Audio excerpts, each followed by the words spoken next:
Toutes les fois que tu veux t'engager à faire la volonté de Dieu, ce n'est pas les slogans, c'est la prière. Jésus va dans le jardin de Gethsémane. Il s'est éloigné, il s'est mis à part. Donc il va falloir que tu apprennes l'art d'être mis à part. L'art, soit tu es seul, parce que pour la volonté de Dieu, d'abord pour toi-même, il faut que tu apprennes à être seul. Dis-moi Amen. Maintenant, pour que la volonté de Dieu s'accomplisse pour l'Église, il faut que l'Église apprenne à prier ensemble. C'est par la prière que les hommes deviennent consistants. C'est par la prière qui est liée à la parole que les hommes deviennent solides. Oh, donne-moi un bon Amen. Frère, la prière va te délivrer de la fosse. Donne-moi ton Amen. La prière.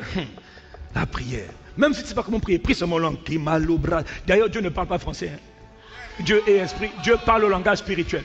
Donc ne crois pas que quand tu es en train de prier en langue, les bras tout ce que tu as à dire c'est Saint-Esprit, je ne sais pas prier, aide-moi à prier. Et puis engage la prière. Tu peux prier comme ça pendant 1 heure, 2 heures, 3 heures. Les capas, la nuit. Oh, que Dieu nous aide, vraiment que Dieu nous aide. Jésus dans le jardin de Gethsémane a prié à 3 reprises. Il a prié 3 fois, pourquoi? Pour que la volonté de Dieu soit accomplie. Arrêtez de croire que la volonté de Dieu c'est une partie de café, ou c'est une partie de pyjama, ou c'est une partie de cake, de gâteau, de reste. Non, la volonté de Dieu c'est dur. Frère, ça c'est dur. Je n'ai pas envie de le faire. Il y a des moments où Dieu va te pousser dans une voie que tu n'as pas envie de marcher. Je veux te dire juste que la volonté de Dieu, pour moi, c'est quelque chose que je n'aime pas. Et Jésus n'aimait pas alors qu'il était venu pour ça. Il a commencé à négocier avec le Père pour que le Père l'empêche de faire la volonté de Dieu. Après il a dit au Père, toutefois, pas la mienne, que je ne fasse pas ce que je veux, mais ce que toi tu veux. Parce que la volonté de Dieu, elle est difficile. Il y a des moments où c'est pas simple. Donc arrêtez de croire que la volonté de Dieu, oh ça m'est agréable. Ça ne m'est pas du tout agréable. Mais je dois faire ce que Dieu m'a appelé à faire. Ma vie ne m'importe pas. Ce qui m'importe, c'est ce que Dieu veut accomplir par moi. Dieu veut que toi tu te multiplies. Ah ouais, mais moi je suis quelqu'un de timide. On se moque de ta timidité. Ce que Dieu veut, c'est que par toi les hommes soient sauvés. Ce n'est pas une affaire de ma volonté. Quelle est ta volonté? On s'en moque de ta volonté. Marcher avec Dieu, c'est abandonner sa volonté. Marcher avec Jésus, c'est abandonner sa volonté. Ce qu'il a connu, tu vas connaître. Je vous le dis, je vous le dis. Tôt ou tard, il y a un domaine dans lequel Dieu va te pousser, tu n'auras pas envie d'aller. Ouais. Tu n'auras pas envie. Mais il te dit, c'est ça mon chemin. C'est ça ma volonté. Ah, c'est trop dur. Alors va prier. Demande à Dieu la force. Demande à Dieu la capacité. Demande à Dieu son aide. Parce que faire la volonté de Dieu, je vous assure. Vous croyez que le pépé il est là, vous pensez que ça lui fait plaisir? Non, mais on apprend à faire parce que c'est un devoir. Nous sommes nés pour ça. Parce qu'il y en a qui croient en mode qu'on est content d'être pasteur, on est content de prêcher. Qui t'a dit qu'on est content? Qui t'a dit ça? Qui t'a dit ça? C'est faux. Moi je n'ai même pas envie, mais je dois faire ce que le Père m'a ordonné de faire. Je ne vis pas pour faire ce que je veux, je vis pour faire ce que lui veut. Et des fois ça me coûte, oui, mais je dois faire ce que Dieu veut que je fasse. Je suis venu dans le monde pour faire la volonté de celui qui m'a envoyé. Quelqu'un dit Amen. Luc 22 verset 40, je termine. Il est arrivé dans ce lieu, il a dit priez afin que vous ne tombiez pas en tentation. Ça veut dire, afin que vous ne tombiez pas dans l'épreuve. L'heure de l'épreuve est là. Quand l'épreuve est là, qu'est-ce qu'on fait? On prie. On prie. J'ai même envie de dire, on crie à Dieu. Oh Père! Il s'éloigna à la distance d'un jet de pierre. Et il se mit à genoux.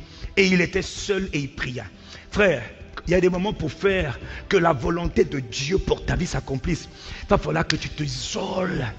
Oh, béni soit Dieu pour les retraites, les temps de prière ensemble. Mais béni soit Dieu aussi pour les temps de prière ou autrement. Honnêtement, ensemble, ça ne va pas m'aider. Là, j'ai besoin d'être seul avec mon Dieu.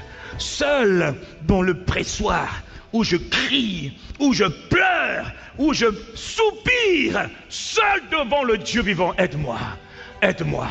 Aide-moi, fais-moi grâce, fortifie-moi, rends-moi capable. Je n'ai pas envie, mais c'est ta volonté. Aide-moi, aide-moi, frère. Père, si tu voulais éloigner de moi cette coupe, toutefois, que ma volonté ne se fasse pas, tu entends? que ma volonté ne se fasse pas, mais la tienne. Un ange du Seigneur lui apparut pour le fortifier. Il a fait ça à 3 reprises. Il criait à Dieu. Il devait faire la volonté de Dieu. C'est notre modèle. Juste pour te dire que la volonté de Dieu dont je parle là, le disciple-là, la multiplication ne se fera pas parce que tu es en train de suivre un film sur Netflix, un film soi-disant chrétien. Non, les films là c'est le repos.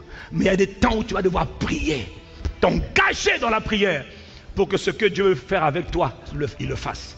Il ne le fait pas sans le combat de la prière.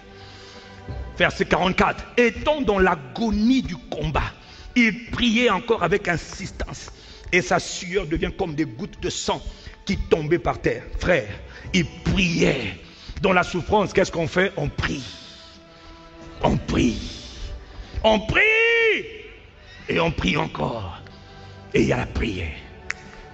Donc des fois, quand tu as prié une fois, ce n'est pas résolu, tu sens que ce n'est pas encore bon. Qu'est-ce que tu fais? Dans l'angoisse, il priait avec plus d'insistance. Ça veut dire qu'il montait le niveau. Mais pasteur, ça fait longtemps que j'augmente le niveau. Ça ne marche pas encore. Augmente encore. Prie encore. Prie encore. Prie encore. Parce qu'il y a des niveaux d'adversité que tu ne pourras pas vaincre. Si tu n'augmentes pas, prie encore. Tu pries pour toi et tu pries pour l'église. Il y a des moments où l'église a besoin de toi. Pas au tribunal, pas dans les réseaux sociaux, mais dans le lieu secret. Il y a des moments où tu n'as pas assez de voix pour faire entendre ta voix. Mais devant le trône de la grâce, tu auras toujours de la place pour faire entendre ta voix. Prie pour ton église. Toute église missionnaire est une église qui est attaquée. Je prie qu'aujourd'hui, Dieu restaure, Dieu ranime, Dieu réveille, Dieu te fasse encore monter dans la dimension de la prière qui va faire que l'église va continuer d'avancer dans sa stratégie de conquête. Que l'église avance dans la conquête des territoires. Je veux entendre ton meilleur amen. Verset 45, Luc 22. Après avoir prié, Jésus se leva. Il vient vers les disciples qu'il trouva endormis de tristesse. Parce que Jésus était attaqué, les gens étaient endormis de tristesse. Quelle erreur! Quand tu entends que l'église est attaquée, il y en a qui sont tristes. L'église est attaquée, pourquoi? Réveille-toi, c'est normal. C'est normal. Jésus les a blâmés. Pourquoi vous êtes tristes? Réveillez-vous et priez. Il y a des moments où on n'a pas le temps pour la tristesse. On n'a pas le temps pour les apitoiements. Oh papa, je suis triste. Quel triste? Réveille-toi, prie. Pas besoin de tes mots bêtes là-haut. Je suis avec toi. Tu es pas avec moi? Prie.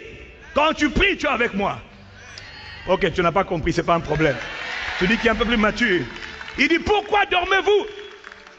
Levez-vous et priez afin de ne pas tomber dans la tentation, dans l'épreuve. Les épreuves arrivent à tout le monde.